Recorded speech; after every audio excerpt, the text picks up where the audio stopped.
Hello students, आपकी demand पे हम लोग चैप्टर नंबर 3 के प्रॉब्लम सम्स एक एक मेथड से देख रहे हैं।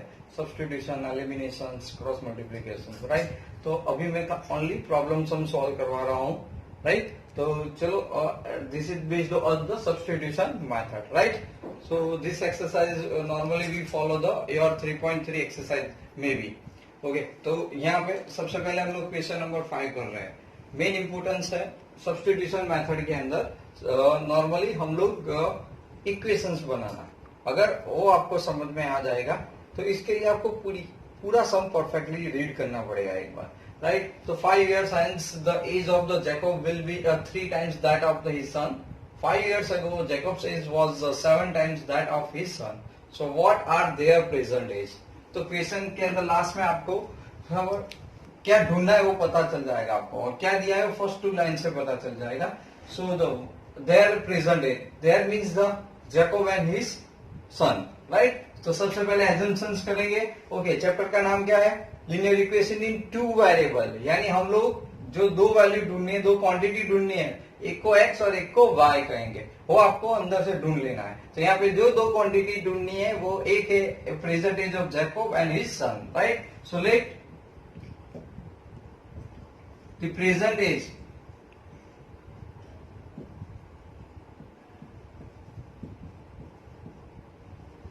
Jacob be x years, right, and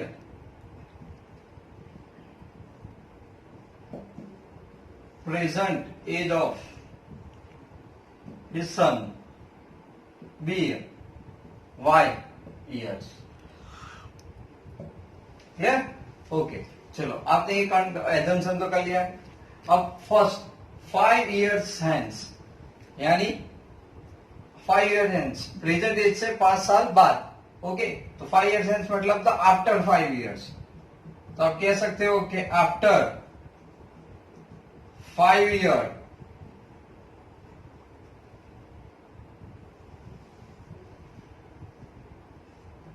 as of Jacob is equal to, after present में कितना था x, 5 साल के बाद तो x प्लस 5, राइट। आफ्टर होता है तो हम लोग ऐड करेंगे, बिफोर या एगो है तो सबट्रैक्ट करेंगे, राइट। तो x plus 5 years, okay. And age of his sons is equal to y plus 5 years. Understand? Okay, now ध्यान से पढ़ो। यहां पे दिया है कि will be 3 times that of his age, यानी जैकोब की 5 साल के बाद की एज अपने सन से 3 टाइम्स ज्यादा होगी। So equation become according to this condition x plus 5 is equal to 3 times, okay, y plus 5। So x plus 5 is equal to 3y plus 15। Clear? Okay, तो आपने इसको इस साइड पे लाओ, x माइनस 3y, 5 इन side is equal to 10। Equation number 1। तो आपको first equation मिल गया। अंडरस्टैंड? ओके, अब आप सेकंड इक्वेशन लाना है हमें। 5 years ago that means you subtract. So आप लिखोगे यहाँ पे, so therefore 5 years ago age of Jacob is equal to, okay, ago तो माइनस प्रेजेंट में कितना था x, 5 साल पहले तो x माइनस 5 years। ठीक वैसे age of his son is equal to y minus 5 years। Clear? अब यहां पे क्या लिखा है? तो आप देखो, that was Jacob's age was 7 times his sons, right. तो जैकोब की टाइम पे एज थी x minus 5, according to given condition 7 y minus 5। चलो स्प्लिट कर दो। So x minus 5 is equal to 7y minus 35। So x minus 7y inside 35 negative और A plus is equal to minus 13। This is the equation number 2, right. अब दोनों equation मिल गए। तो substitution method में याद रखना है आपको, किसी एक वेरिएबल को कन्वर्ट करना है। जिस इक्वेशन में लोगे उसके अलावा जो इक्वेशन है उसमें वो वैल्यू पुट करनी है, डिपेंड्स ऑन यू। चलो मैं यहाँ पे समझो कि मैं y को कन्वर्ट कर रहा हूँ फ्रॉम इक्वेशन नंबर 2, राइट।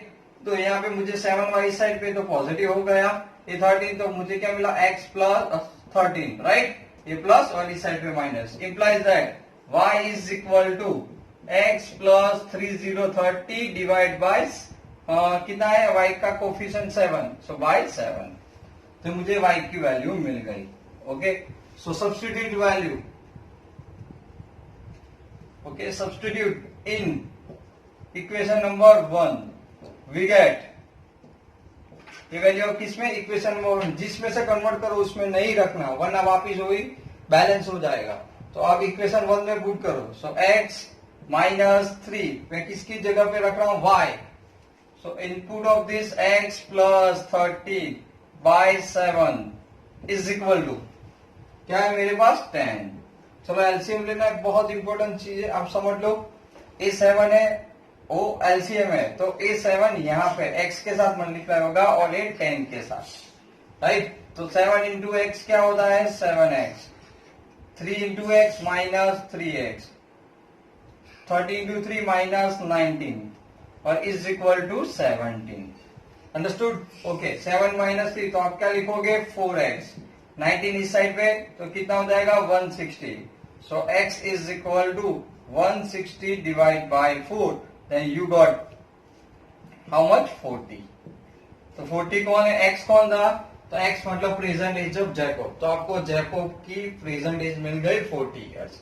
अब कौन है उसका बेटा, the age of the his sons.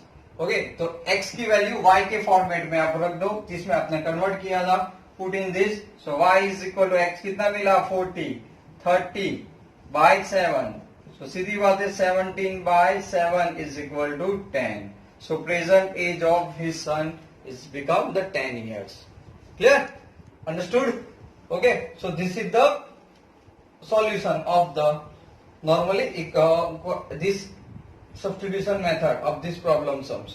अब देखो आपने मान लिया कि आपका आंसर आ गया, ये भी याद रखना है बहुत इंपॉर्टेंस, क्योंकि इस चैप्टर के अंदर आप आंसर खुद चेक कर सकते हो राइट है या रॉन्ग। x की वैल्यू कितनी आई 40, y की वैल्यू कितनी आई 10, कोई भी एक इक्वेशन में पुट कर दो, अगर LHS is equal to RHS मिल जाता है तो आपका आंसर सही है।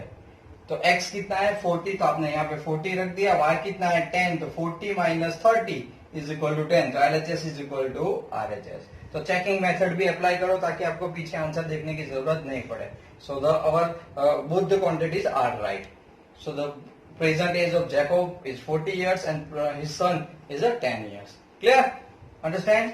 ओके, चलो नाउ इक्वेशन नंबर 5 है, अब 4 और क्वेश्चन नंबर 1 कर रहे हैं, राइट। वहां पे देखो, तो the difference between the two numbers is 26, one number is 3 times the other, okay, find them.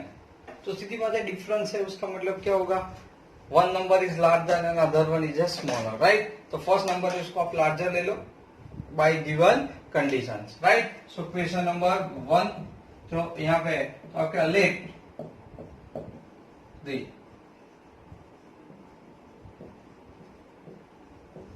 larger number be a x, right? So similarly smaller number be a y। clear?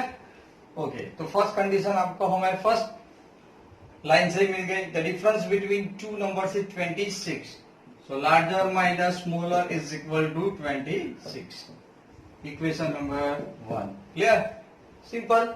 One number, one मतलब हम first larger number ले रहे हैं, so one number is 3 times the other, okay. तो x is equal to क्या मिल गया आपको 3y, equation number 2, right. So x is equal to 3y direct put कर दो, ओके, बहुत आसान है, कोई भी कन्वर्ट कर सकते हो। सो सीधी बात है, put in equation number 1, so we get यहाँ पे 3y minus y is equal to कितना हो गया 26, right.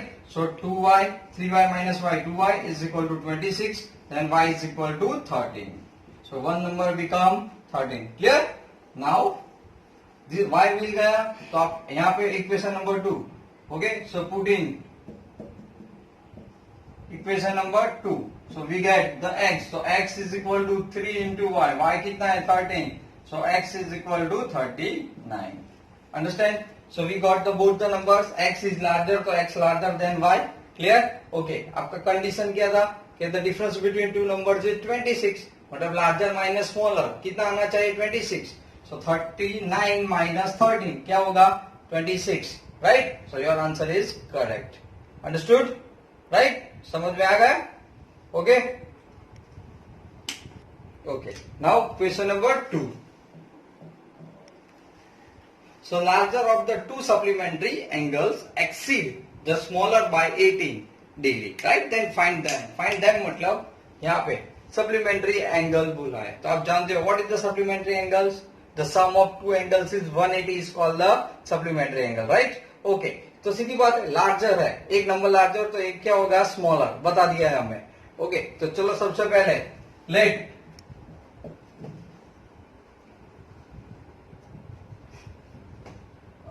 Larger angle be x degree right and smaller angle be y degree. Always first line में आपको फर्स्ट इक्वेशन मोस्टली मिल जाएगा. The larger of two supplementary angles right two supplementary angles. तो पहले ही बोला कि sum of two angles is equal to 180. It is called the okay supplementary angles. तो फर्स्ट इक्वेशन मिल गया. ओके नाउ सेकंड क्या लिखा है कि एंगल्स एक्सीड एक्सीड मतलब मोर देन.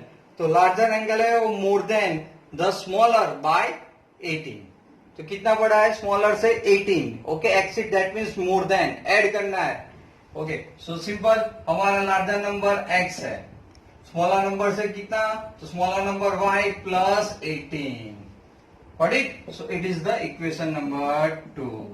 बहुत आसान है. x की जगह पे y प्लस 18 पुट कर दो. Okay so substitute in equation number 1. So we get बहुत आसान है. x की जगह पे आपने लिखा y plus 18 plus y is equal to 180. Clear? Okay y plus y 2y 18 इस साइड पे so 180 minus 18. So 2y is equal to subtract कर दो 17 में तो 162. Then y is equal to 162 divide by 2. Then we get y is equal to 81. कितना मिल गया आपको y 81. Clear? Okay so put अब x में when the x is equal to y plus 18 y की वैल्यू मिल गई 81. So put 81 plus 18 and 99. So larger number angles तो larger angle is 99 degree and this one is 81. Clear?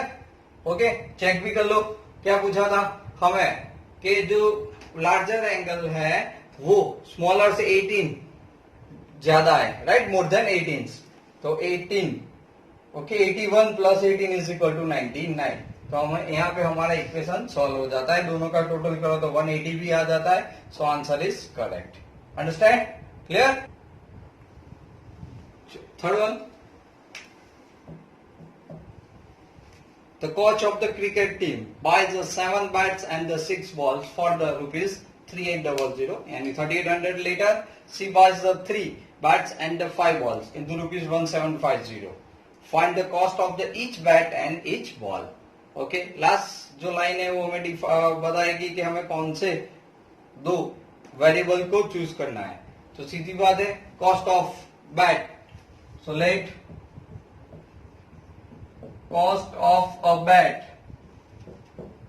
B rupees x and cost of a ball be rupees y. Okay, x and y, right? Bat or ball. Now, according to the given condition, कितना है 7 bats and 6 ball. कितने में bye करता है 3800. So सीधी बात है 7x plus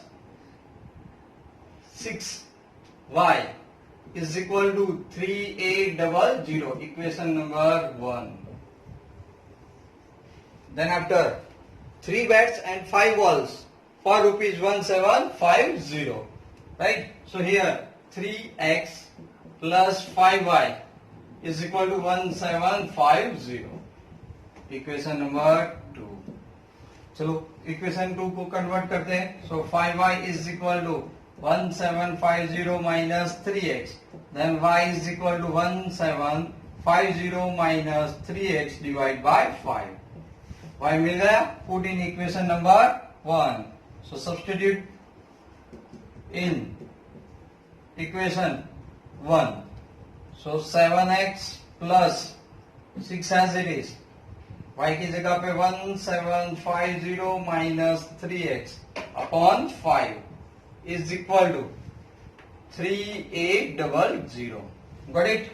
ये 5 कहां पे इसके साथ मल्टीप्लाई होगा और इसके साथ. Clear. 7 5 35x plus multiply 0 5 6 30 3 carry forward 42 45 4 तो 10 minus 18x is equal to इसके साथ तो 1 2 4 40 0 4 carry forward. Okay 15 and 19. Clear. So 35 minus here the 17x is equal to 19,000 minus 10,000 and 500.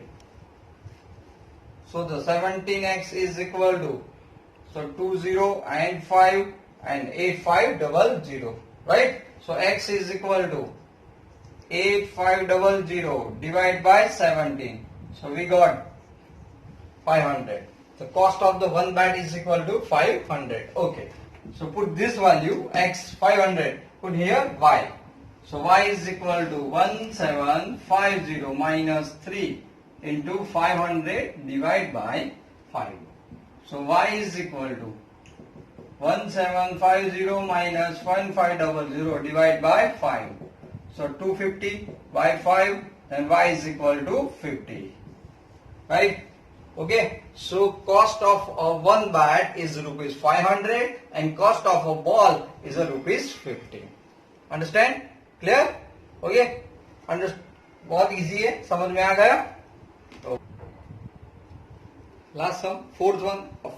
A fraction become 9 by 11 if the 2 is added to both the numerator and denominator. If the 3 is added in the both numerator and denominator, it becomes a 5 by 6. Then find the fraction. तो fraction आप कैसे करते हो? Numerator by denominator. Right. It is the fraction. तो आपको quantity मिल गई. एक को x कहोगे और एक को y. किसको? तो सिंपल है. Question number 4. Late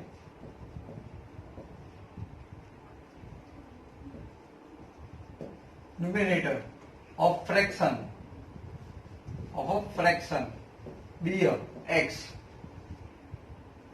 and denominator of fraction be a y. So the fraction require fraction आप लिख सकते हो कि require fraction क्या बन जाएगा? x by y. राइट. चलो अब फर्स्ट क्या दिया है हमें कि अगर न्यूमरेटर और डिनोमिनेटर में 2 ऐड किया जाए. Add 2 in both numerator and denominator. So presently क्या है? ओके. तो ऐड 2 इन बोथ. तो x plus 2 upon y plus 2. Right. It become 9 by 11. Understand? Okay. चलो स्प्लिट कर दो. क्रॉस मल्टीप्लाई कर दो. 11 x plus 2 into 9 y plus 2.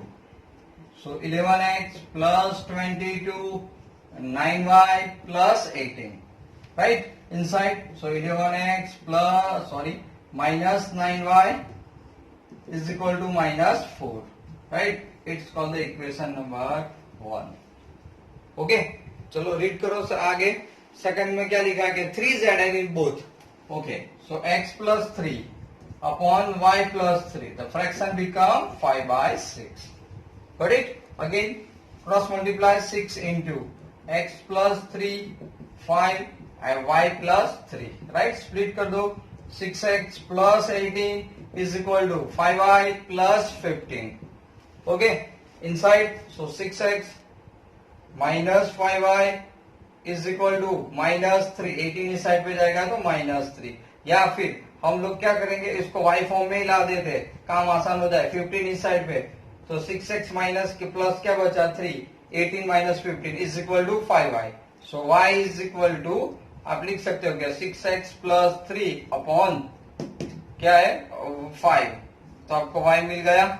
Clear, बहुत आसान हो गया। y की वैल्यू इक्वेशन नंबर 1 में सब्स्टिट्यूट कर दो, right. So here okay, substitute y in equation number 1, we get 11x minus 9, right. चलो y की जगह पे आप क्या लिखोगे, तो 6x plus 3 upon 5 bracket close is equal to -4, 5 here multiply and also here, so 11 5s are 55x, 9 अंदर multiply 54x minus 27, right, 9 है ना आगे, right, 11 yes, and is equal to -20। चलो यहाँ पे तो क्या बचेगा x, यहाँ पे -20 and plus 27, so x is equal to 7, x क्या मिल गया 7, राइट, x आपको 7 मिल गया। अब x की वैल्यू y के अंदर पुट कर दो, so y is equal to 6 into 3 plus 3 upon 5, 18, okay okay, y 6, so 6 7s are 42 plus 3 45 by 5, right, तो कितना हो गया 9 5s are 45, right, so therefore required fraction is equal to x by y, so x is equal to 7 and y is equal to 9, so our answer is equal to 7 by 9, understand, okay। तो आज आपको problem सबके अंदर equation कैसे बनाते, फिर आप कोई भी मेथड से सॉल्व कर सकते हो, substitution, cross multiplication, okay, and elimination, got it, has पर रिक्वायरमेंट आप ये मेथड सॉल्व कर सकते हो। तो आपको ये वीडियो पसंद आया होगा, ओके, सीख उसकी और ज्यादा प्रैक्टिस कर लो, ओके, क्लियर, और वीडियो को लाइक करना मत मिस करो, ओके, और चैनल को सब्सक्राइब करते रहो, बाय।